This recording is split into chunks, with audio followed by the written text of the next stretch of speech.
ओम स्वस्ति न इंद्रो वृद्धस्रवः स्वस्ति पूषा विश्ववेदाः स्वस्ति न सदा रक्षो अरिष्टनेमिः स्वस्ति नो बृहस्पतिर्दधातु प्रेषादशवा मारुतः कृष्णे मातरः शुभं जावानो विदधे भुजगमयः अग्निजिह्वा मानवः सूरचक्षुषो विश्वे नो देव अवसागमन्यः भद्रं कर्णेभिः शृणुयामदेव भद्रं पश्येमाक्षभिर्जजतराः स्थिरैरङ्गैस्तुष्टुवाग्गुंसस्तनोभिर्व्यसेमहि देहितं जदायुः सदमिन्नो शरदो अन्ते देव जतरा नश्चकरा जरसन्तनूनां पुतरासो जतरा पितरो भवन्ते मानो मध्यारेकदा जुर्गन्तुः आदितिर्द्यौरादितिरन्तरिक्षमादितिर्माता स पिता स पुत्रः विश्वे देवा अदितिः पञ्चजन आदितुर्जातमादितुर्जानितवं माद्योः शान्तिरन्तरिक्ष हे पृथ्वी शान्तिरापः शान्तिरोषधयः शान्तिः वनस्पतयः शान्तिर्विश्वे देवाः शान्तिर्ब्रह्म शान्तिः सर्वगुं शान्तिः शान्तिरेव शान्तिः सामा शान्तिरेधे जतो जतः समीह ततो नो अभयं कुरु सन्नः कुरु प्रजाभ्यो भयं नः पाशुभ्यः विश्वानि दे सभितद्दुरितानि परशुभ जतपदरान्तन्न आशुभ हरिः ॐ सहस्रशीर्घ पुरु स्त्राक्षः सहस्रपात भूमिगो सर्वातच पितवा त्यातिष्ठद् गोलम्मा पुरुष एवेदगुं सर्वं जदभूतं जच्च भाव्यम् उतामृततपस्ये सानो जधन्ये नातिरोहते एतावानस्य महिमातो जयाश्च पुरुषः पादोऽसप्सवा भूतानि त्रिपादस्यामृतम् त्रिपादूर्ध्व उदय पुरुषः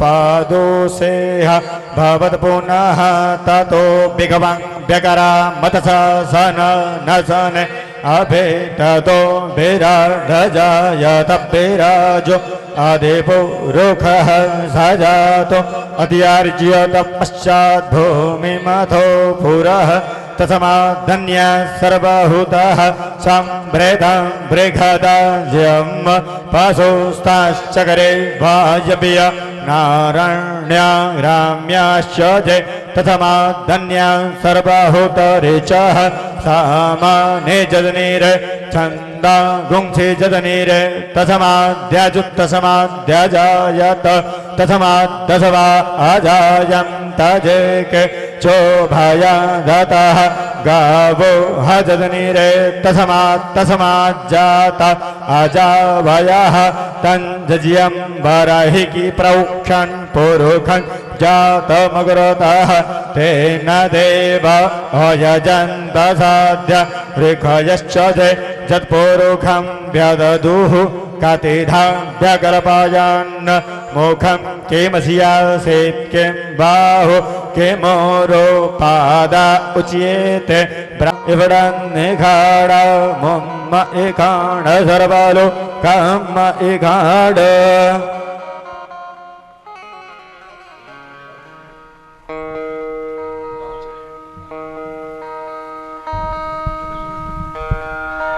हरि ओम।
गोविंद हरे गोविंद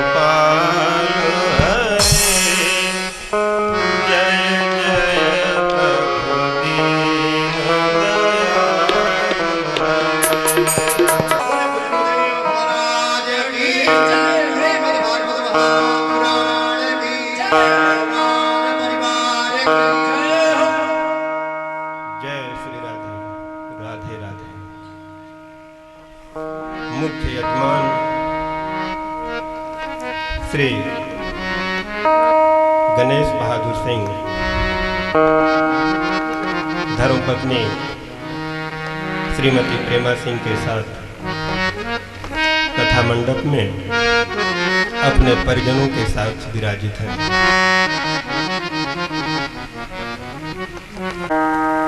सरस कथा रसधारा ब्रजमंडल से चलकर द्वितीय दिवस की द्वितीय वेला पर इस पंडाल में प्रवाहित होने चल रही है। कल कल कल्लोलवंतनी इस कथा रसधारा में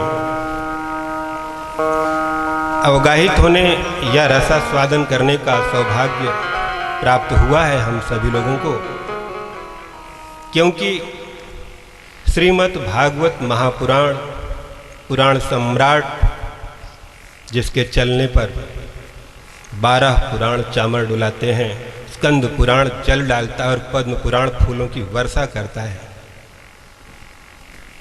ऐसे दिव्यतम इस महापुराण की आश्रय में हम सभी लोगों को आशीर्वाद या उनकी कृपा, दया, करुणा की पात्रता को प्रमाणित करता है। कल हम लोग कथा रसधारा में इस मोड़ पर पहुंचे थे कि सूत जी महाराज बता रहे हैं शौनक आदि ऋषियों को कि सनकादिक ऋषियों के साथ देवर्षि नारद की मुलाकात कब, कैसे और कहाँ हो गई। बड़ा बेहतरीन आलिशान उस लोक का भ्रमण किया जाए। उन्होंने भ्रमण किया तमाम सारे क्षेत्र, पुष्कर, प्रयाग, काशी, गोदावरी, हरि क्षेत्र, कुरुक्षेत्र, श्रीरंगम, और अंत में वृंदावन धाम पहुंचे। और वहां जब पहुंचे तो बड़ी आश्चर्यचकित कर देने वाली घटना उनकी आंखों के सामने घटी। वो घटना क्या थी?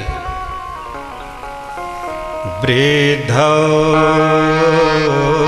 द्वौ पतितौ पार्श्वे निःश्वसन्ता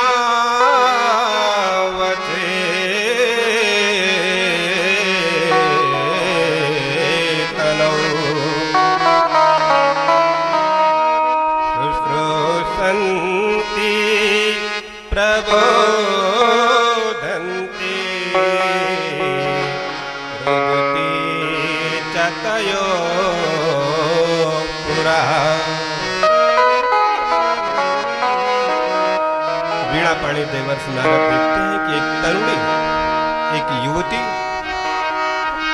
बैठी हुई है और उनके दाएं बाएं 2 वृद्ध लेटे हुए हैं। वृद्धौ द्वौ पतितौ, और वो युवती, वो तरुणी उन दोनों वृद्धों को बार बार संबोधित कर रही हैं, जगा रही हैं, उठिए उठिए। बार बार उनकी सेवा करती हैं, उनको उठाने का प्रयास करती हैं, कभी रोने लगती हैं, फिर असहाय का आभास करती हैं। लाख उनके प्रयास के बाद भी वो दोनों वृद्ध उठ नहीं रहे थे। इस दृश्य को जब देखा देवर्षि नारद ने, उन्हें कुछ समझ में नहीं आ रहा था कि ये युवती, ये तरुणी और आजू बाजू में 2 बूढ़े इनके सामने रो रही हैं, हंस रही हैं, उठा रही हैं, माजरा क्या है। तो उनको याद आ गया कि जो भी है वो श्री नारायण की इच्छा से ही घट रहा है। चलते हैं, आगे बढ़ते हैं। और जैसे आगे बढ़े तो वो तरुणी आवाज देते हैं, भो भो साधो क्षणं तिष्ठ। हे साधु, हे संत, एक क्षण भर के लिए रुक जाइए। आपके रुकने से मेरा कल्याण हो जाएगा। भो भो साधो क्षणं तिष्ठ मा चिंता तपि नाशय। दर्शनं तव लोकस्य सर्वथा घरं परम्। हे सिद्ध, हे साधक, हे साधु, हमने ऐसे सुना है कि साधु संत साधक का अगर दर्शन हो जाए तो सारी समस्या का समाधान हो जाता है। आप क्षण भर के लिए रुक जाइए। वो साधु, वो देवर्षि नारद ठहर जाते हैं और बोलते हैं, देवी जी आपकी तारीफ, आप कौन? तो वो बताती हैं कि मैं भक्ति हूँ। अहम भक्ति रीति ख्याता। मैं भक्ति के नाम से विख्यात हूँ इस संसार में। इमौ में तनयो मतौ।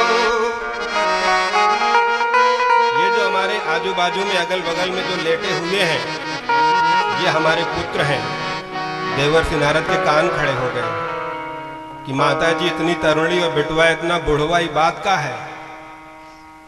और उनका माथा ठनका कि ये देवी जी, ये बात कुछ हजम नहीं हो रही है कि क्या कारण क्या है इसका? तो बता रही हैं कि ये जो दोनों हैं ये मेरे पुत्र हैं और इनका नाम क्या है? ज्ञान वैराग्य नामानो काल योगेन जर जरो। ये हमारे पुत्र जिनका नाम ज्ञान और वैराग्य है,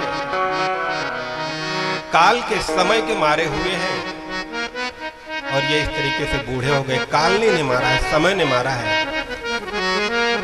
कालो बलियान गुरुदेव प्रभु के पद पुंडरीक का आश्रय लेते हुए दास आप लोगों की सेवा में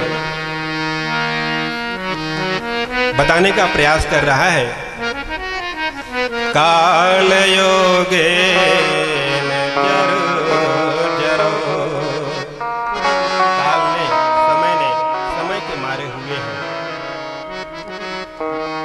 देवर्षि नारद भावुक हो जाते हैं और कहते हैं कि आपकी समस्या का हम समाधान जरूर करेंगे।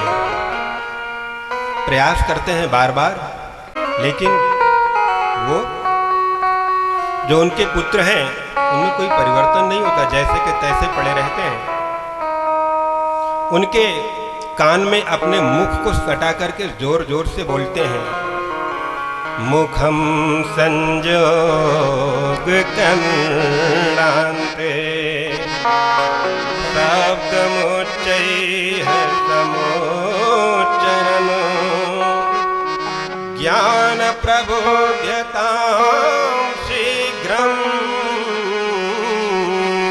रे वैराग्य प्रबोध्यतां। जागो जागो, जोर जोर से चिल्लाए, फिर भी कुछ असर नहीं पड़ा। वेद वेदांत घोषयिष्ठ गीता पाठैर मुहुर्मुहुः। वेद वेदांत सब उनके सामने प्रस्तुत किया। वेद वेदांत का आश्रय लिया, गीता का बार बार पाठ किया, फिर भी असर न हुआ।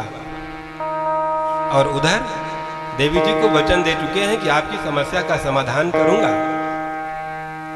देवर्षि नारद समस्या का समाधान खोजते खोजते प्रयास कर रहे हैं और तभी आकाशवाणी होती है कि हे देवर्षि, आप सत्कर्म कीजिए।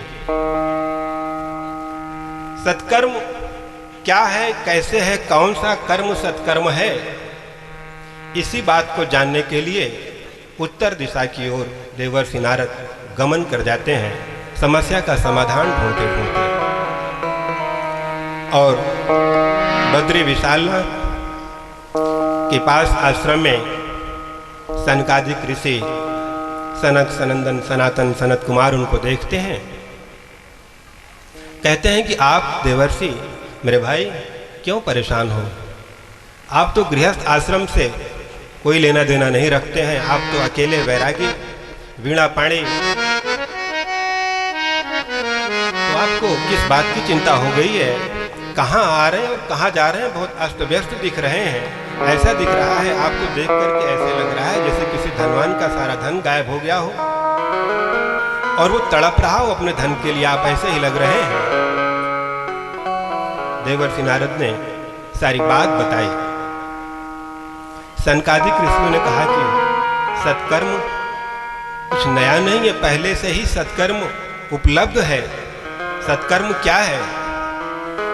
सत्कर्म सूचको नूनम ज्ञान यज्ञ स्मृत बुधैः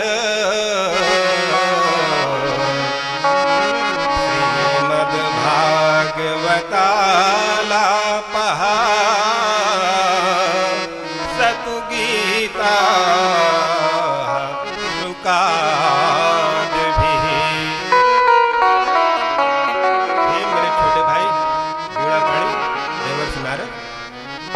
सत्कर्म कुछ नया नहीं है।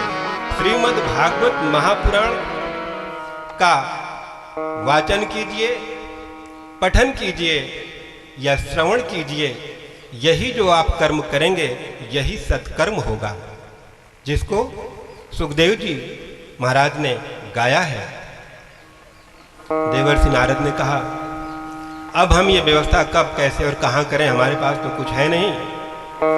तो सनकादिक ऋषि कहते हैं, भगवान केवल आपके भाव को, भावग्राही जनार्दन न तो क्रियाग्राही। जनार्दन को केवल आपका भाव चाहिए। जनार्दन को आप क्या देंगे? जिसका पैर लक्ष्मी दबाती हो, जो रत्नाकर में जिनका आवास है, उन्हें आप क्या देंगे? सब तो उनका ही है, तो मेरा क्या है? मेरा सिर्फ मन है, मेरा सिर्फ अपनी वाणी है और मेरी अपनी शरीर। यही तीन चीज हर व्यक्ति का अपना है। इसके अलावा जो कुछ भी है वो सब श्री नारायण का है।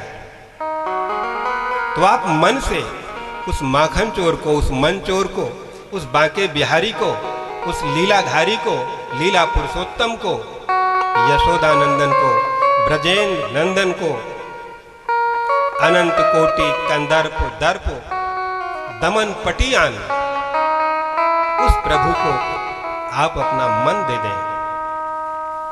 हे भक्तजनों, हे माताओं, हे बहनों, अगर आपने अपना मन संसार में उपस्थित व्यक्तियों को दे देंगे तो उस मन को निचोड़ के फेंक देगा। जब तक उसका स्वार्थ सिद्ध होता रहेगा तब तक आपकी सेवा में, तब तक आपका मान सम्मान प्रतिष्ठा आदि पर बहुत ध्यान देता रहेगा। और जैसे ही उसे लग जाएगा कि अब ये मन किसी काम का नहीं है, तो सूखे हुए गन्ने की तरीके से, निचोड़े हुए गन्ने की तरीके से आपको छोड़ देगा। इसलिए माखन चोर को ही मन दें, मन चोर को ही मन दें। जय जय श्री राधा रमण, जय जय नवल किशोर,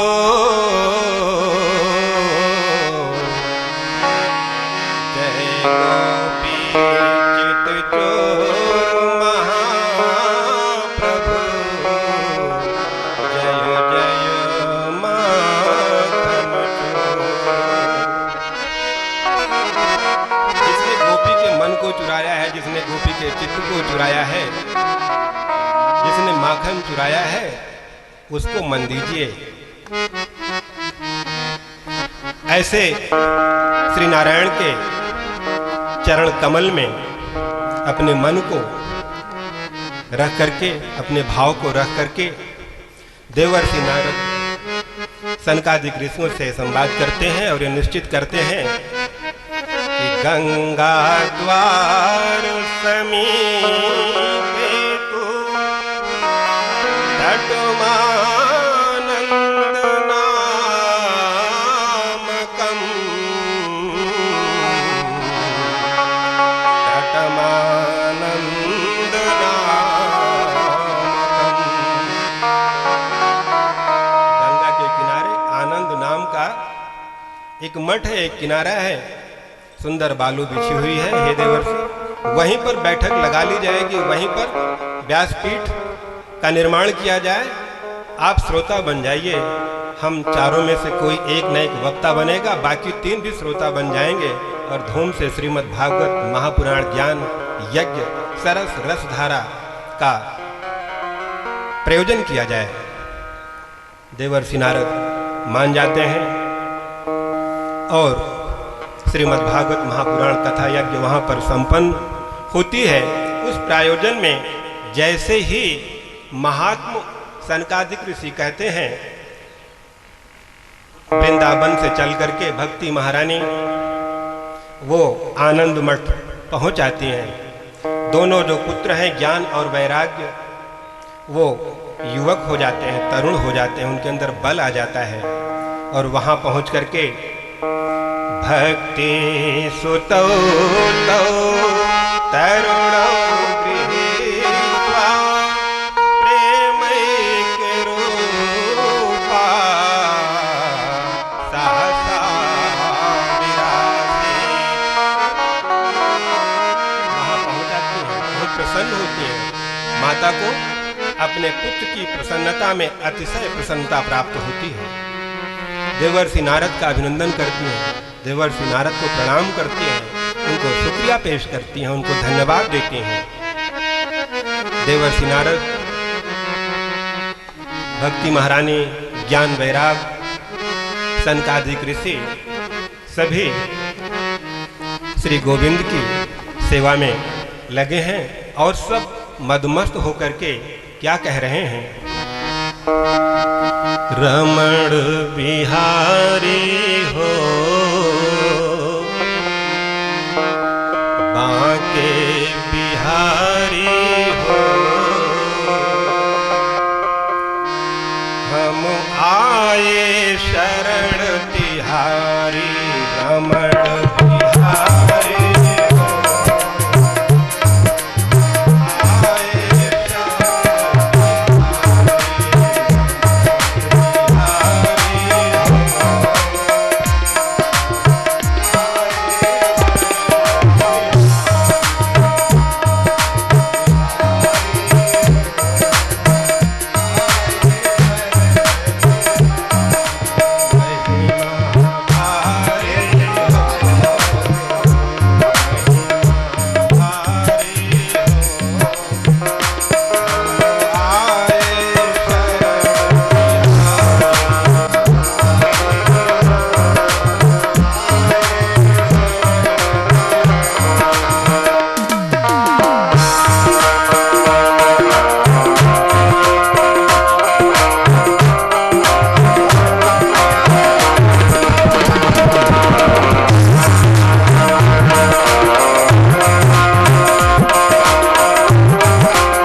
क्रोधाग्निदग्धा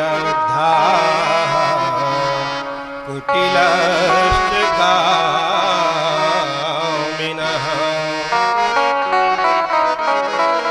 मनुष्य को क्रोध आ जाता है और संताप के ताप में जल जाता है, जलता रहता है, बहुत कुटिल हो गया है, कामी हो गया है। इन तमाम सारे दुर्गुणों को अगर वो अपने साथ रख के चल रहा है तो भी इस पुराण सम्राट की महिमा इतनी भारी है कि सप्ताह यज्ञेन कलौ पुनन्तिते। ये सप्ताह यज्ञ इन सारी चीजों को पवित्र कर देता है, अर्थात आपको पाक साफ कर देता है। आप श्री हरि के चरणों की अनुग्रह प्राप्त करने की पात्रता प्राप्त कर लेते हैं। इसी संदर्भ को, इसी विषय को लेते हुए सूत जी महाराज के इतिहास की एक घटना बता रहे हैं। क्या? तुंगभद्रा नदी के किनारे एक ब्राह्मण रहते थे। जिस गांव में रहते थे उस गांव का नाम था उत्तम। उनको एक पत्नी थी जिसका नाम था धुंधली और ब्राह्मण का नाम था आत्मदेव। ये धुंधली जो है ये आपकी बुद्धि है जो माया से ग्रसित हुई है, अर्थात विवेक शून्य हो गई है। बुद्धि लगाती रहती है कि ये सही है, गलत है, जो गलत है उसको सही, जो सही है उसको गलत, इसी द्वंद्व में फंसी रहती। तुंगभद्रा आपकी शरीर है और ये जीवात्मा ही आत्मदेव है। ब्राह्मण कर्मकांड का प्रचंड ज्ञान रखते थे आत्मदेव जी, लेकिन दुर्भाग्यवश उन्हें किसी पुत्र रत्न की प्राप्ति नहीं हुई थी। उम्र बीतती गई, चौथापन आ गया, अर्थात बुढ़ापे की दहलीज पार कर गए।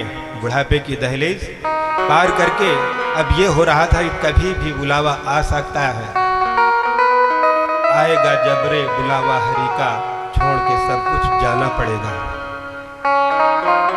मन ही मन सोच रहे थे। प्यारे भक्तजनों, इस मृत्युलोक का सार्वभौम सत्य यही है कि मरना है। लाख बरस जी ले तुझे मरना है, उम्र पैमाना एक दिन भरना है। तू आखिरियत मुहैया कर ले गाफिल, क्यों कि तुझे दुनिया से सफर करना है। मरना ये सत्य है। इन सारी विचारधाराओं को अपने मन मस्तिष्क में रखे थे। तभी एक दिन उन्हें स्वप्न में यह ज्ञान हुआ कि उनके जो पितर हैं अपने अपने लोक से एक आदेश दे रहे हैं, एक उपदेश दे रहे हैं, चिंतित हो रहे हैं कि हे आत्मदेव, जब तुम पृथ्वी लोक से गमन कर जाओगे तो पिंडा पानी देने के लिए कोई बचा ही नहीं है, क्या होगा। ब्राह्मण घबरा जाते हैं, सोचते हैं कि हम तो परेशान ही, हमारे पितर वो भी परेशान। बहुत चिंता के मारे जल गए, बुद्धि विवेक सब खो बैठे, प्रचंड ज्ञान शून्य हो गया और आत्महत्या करने को ठान लिया कि आत्महत्या कर लेंगे। क्यों? पुत्र प्राप्त नहीं हो रहा था। घर में तुलसी का पौधा लगाते तो वो भी सूख जाता, गैया लेकर के आते तो वो भी ठाठ हो जाती। पड़ोसी समाज वाले सब ये कहने लगे कि इनके कर्म अच्छे नहीं हैं, ये ढोंगी है, ये केवल पैसा कमाता है। मान सम्मान सब ध्वस्त होता जा रहा था। अंततः उन्होंने ये निर्णय कर लिया कि अब इस समाज में हम नहीं रहेंगे। समाज छोड़ने का ठान लेते हैं और सबसे सरल साधन सोचते हैं कि आत्महत्या कर लो। आत्मदेव आत्महत्या करने के लिए सोच चुके हैं, ठान बैठे हैं। हे भक्तजनों, जो कायर पुरुष होता है जो कायर पुरुष होता है वो शरीर को त्यागने के लिए आत्महत्या करता है। शरीर त्याग दूं, आत्महत्या कर लूं, जहर आदि खा करके फांसी लगा करके मर जाता है। ऐसे करने वाले कायर कहे जाते हैं। बुद्धिमान तो वो है, वीर तो वो है, पुरुष तो वो है जो उस समस्या का त्याग कर दे, उस कारण का त्याग कर दे, उस हेतु का त्याग कर दे, उस आसक्ति का त्याग कर दे और स्वयं श्री नारायण की चरण शरण ग्रहण करके उस कृपा निधान, उस करुणा निधान के पद पुंडरीक का आश्रय प्राप्त कर लें और इस दुर्लभ शरीर से, मनुष्य देह बहुत दुर्लभ है, दुर्लभो मानुषो देहो देहिनां क्षणभंगुरम।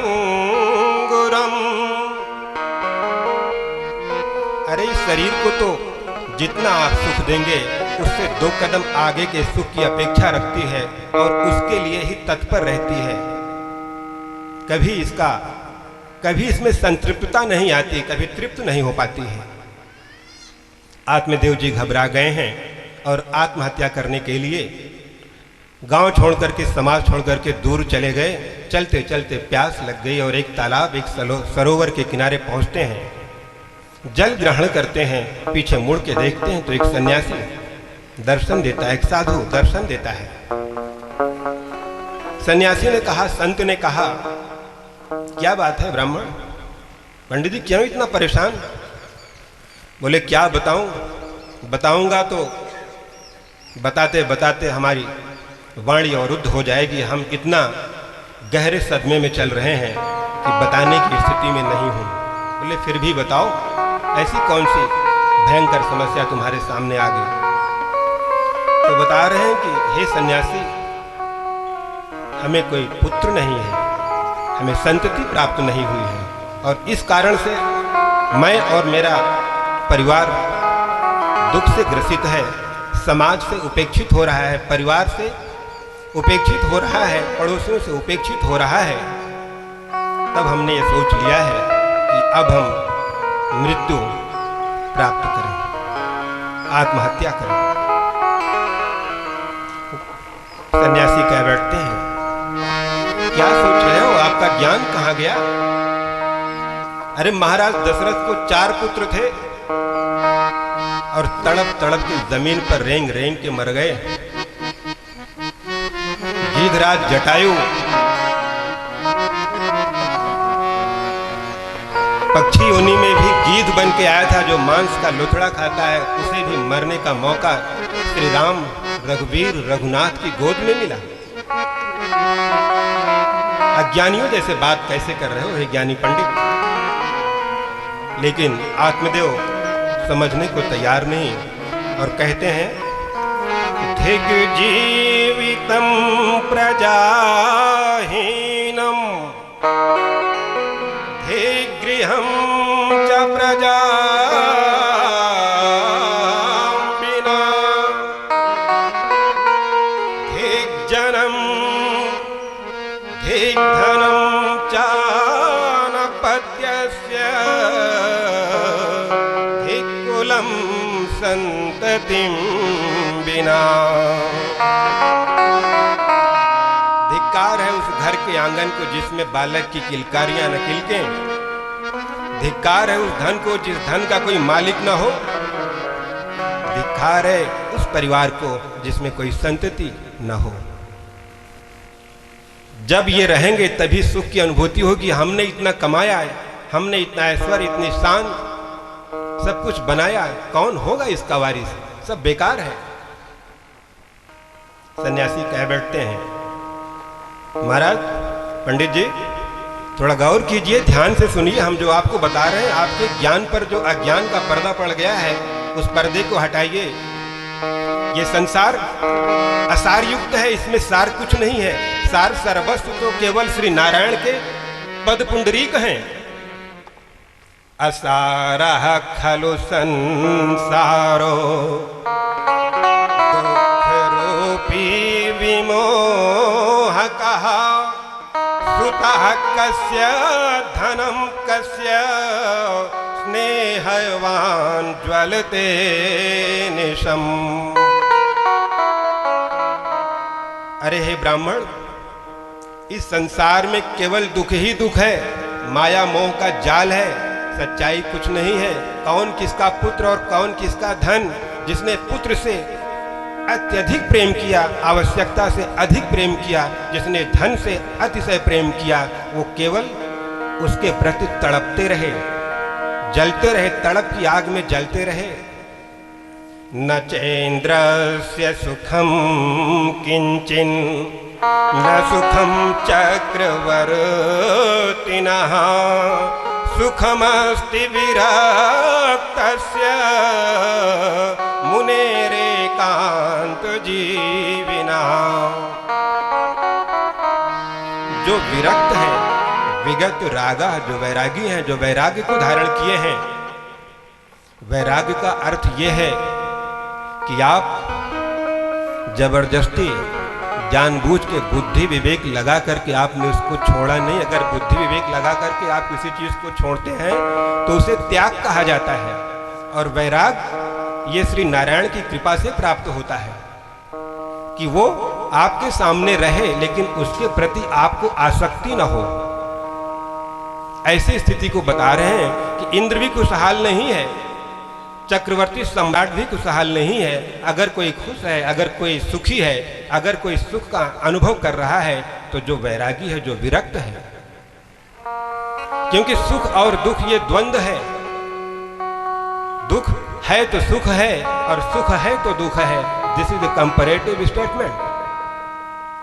कंपैरिजन है, तुलनात्मक दृष्टिकोण है। लेकिन ब्राह्मण जिद कर बैठते हैं, बोलते हैं नहीं, आप नहीं समझ रहे हैं। आप कभी गृहस्थ आश्रम में रहे हो, समाज का ताना सुने हो तो समझ में आए सन्यासी जी।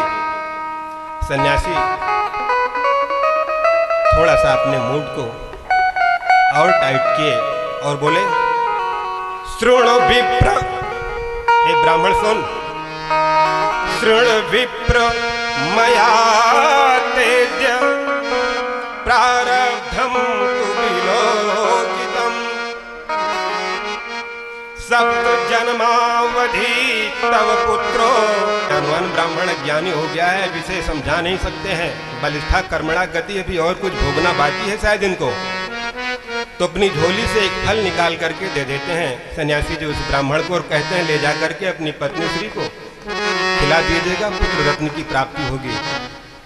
आत्मदेव जी उस फल को लेकर के आते हैं, अपनी पत्नी धुंधली, जिसे धुंधली कहा गया, उसको देते हैं और कहते हैं ये फल आप ले लीजिए, इससे पुत्र रत्न की प्राप्ति होगी। अब वो पत्नी धुंधली सोच बैठी कि अब ये जो फल लेकर के आए हैं, अब तो मैं गर्भवती हो जाऊंगी।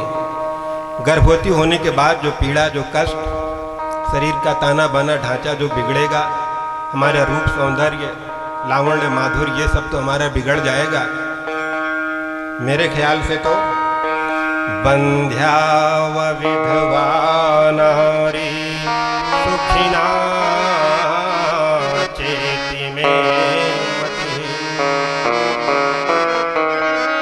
बुद्धि लगा रही है पत्नी जी, बुद्धि लगा रही हैं धुंधली जी और कह रही हैं कि हमारी समझने से तो विधवा और बंध्या नारी ज्यादा सुखी है। उन्होंने अपना एक तिकड़म बनाया, उन्होंने अपना एक ताना बुना कसा। उनकी एक बहन थी जो आर्थिक रूप से कमजोर थी, उनसे एक पुत्र प्राप्त हुआ। दोनों ने आपस में एग्रीमेंट किया कि तुम्हारे पास धन नहीं, मेरे पास पुत्र नहीं, तुम मुझे धन दे दो, मैं तुम्हें धन देती हूँ, तुम मुझे पुत्र दे देना। दोनों का एग्रीमेंट साइन हो जाता है, सिग्नेचर हो जाता है, पास हो जाता है और एक पुत्र प्राप्त हुआ उसकी बहन से। लेकिन आत्मदेव जी ये समझ गए कि मेरा पुत्र है, बहुत प्रसन्नचित्त हुए। पत्नी धुंधली ने कहा कि मेरा नाम धुंधली है, इसका नाम धुंधकारी होगा।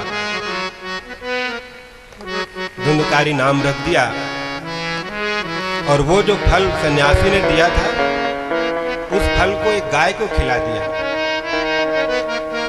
गाय को खिला दिया तो गाय भी गर्भवती हो गई। जो गाय ठाठ थी वो भी गर्भवती हो गई।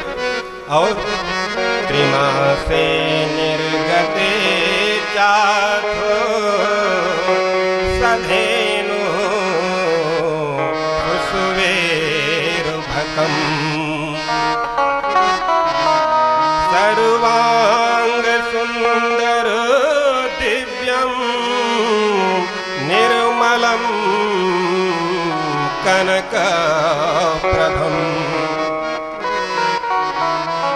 जब ये धुंधकारी पैदा हुआ तो इसके 3 महीने के बाद त्रिमासे निर्गते उस गाय से भी एक पुत्र मनुष्य प्राप्त हुआ।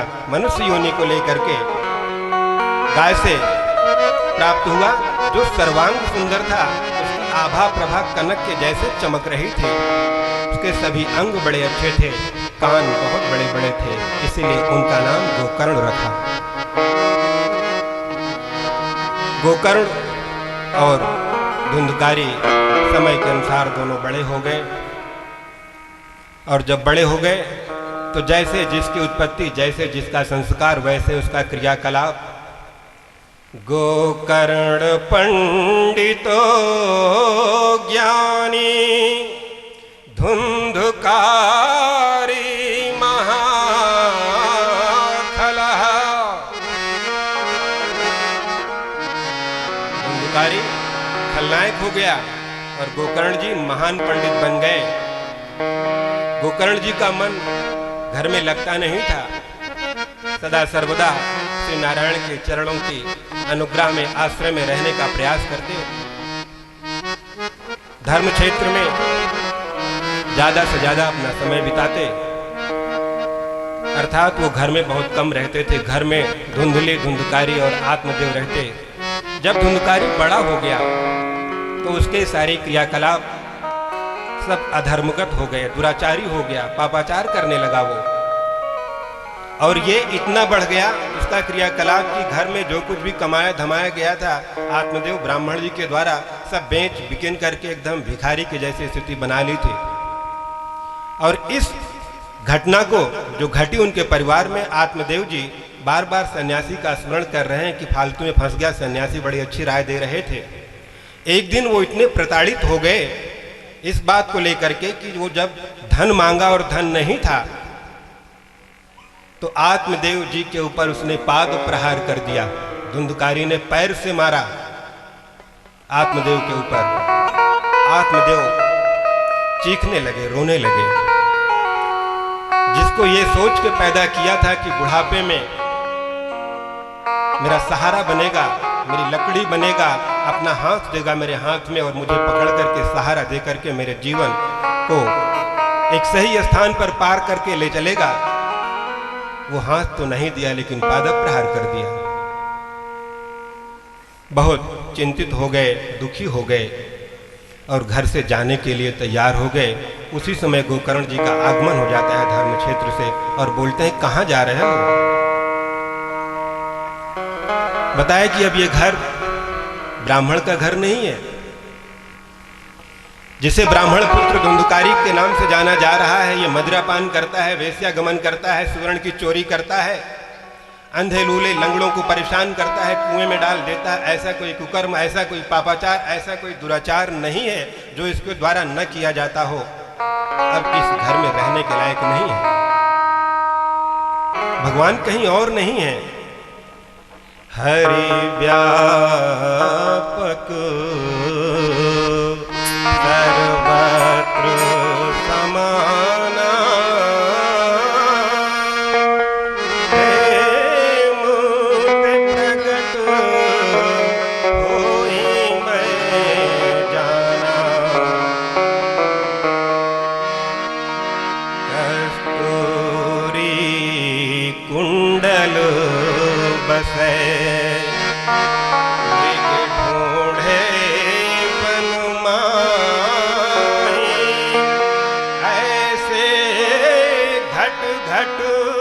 राम है दुनिया देखत नाही।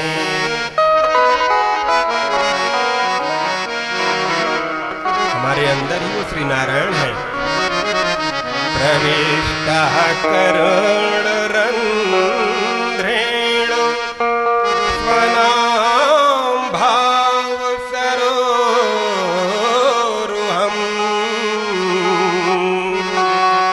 धुनोति समलम कृष्णा सलिलस्य यथा शरद। मन की मलिनता जब दूर हो जाएगी तो आपका जो हृदय है, आपके हृदय रूपी कमल पर आकर के वो श्री नारायण विराजित हो जाते हैं और आपकी मलिनता को ऐसे दूर कर देंगे जैसे बरसात का जल शरद ऋतु में अपने आप स्वच्छ हो जाता है। तो बता रहे हैं कि पिताजी जंगल जाने से बात नहीं बनेगी, आप ये मोह छोड़िए। 4 श्लोक में उपदेश करते हैं अपने पिताश्री को गोकर्ण जी से। गोकर्ण जी 4 श्लोक में अपने पिताजी को उपदेश दे रहे हैं, जिसे गोकर्ण गीता के नाम से जाना जाता है। आप जैसे धर्मशील, सत्वशील, ज्ञानशील, दानशील, दयाशील, सिद्ध, बुद्ध, प्रबुद्ध जैसे श्रोताओं के समक्ष श्रीमद् भागवत महापुराण सुनाने का जो सौभाग्य प्राप्त हुआ है, ये नजारा देख करके मन गदगद हो रहा है। वाणी गदगदा द्रवते चित्तम। कितना बढ़िया आप लोग सुनते हैं, बहुत अच्छा सुनते हैं, मन को बहुत भाता है ये दृश्य। 4 श्लोक में गोकर्ण गीता का ज्ञान दे रहे हैं और कह रहे हैं कि हे पिताजी, ये शरीर के बारे में जो आप बहुत सोच रहे हो कि आपको लाज से मार दिया, आपको चंदन नहीं लगाया, इसको छोड़िए। ये क्या है शरीर? बता रहे हैं कि शरीर क्या है। देहे अस्थे मांस रुधिरे अभिमतिम त्यजत्वम। ये शरीर मांस, रुधिर, मज्जा, हड्डी यही है और ये 5 तत्व से बनी हुई है।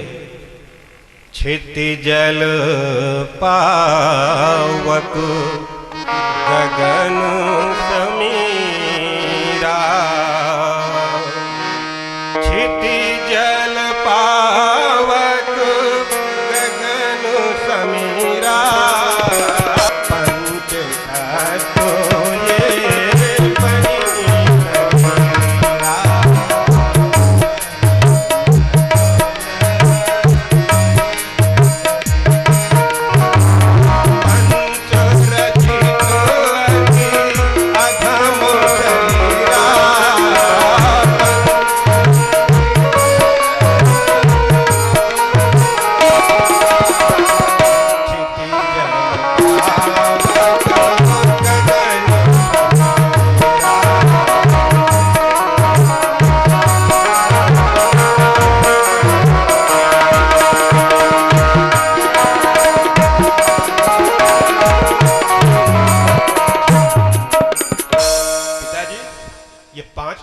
बनी हुई है और इन्हीं 5 तत्वों में विलीन हो जाएगी, तो क्यों इससे इतना आप मोह कर रहे हैं?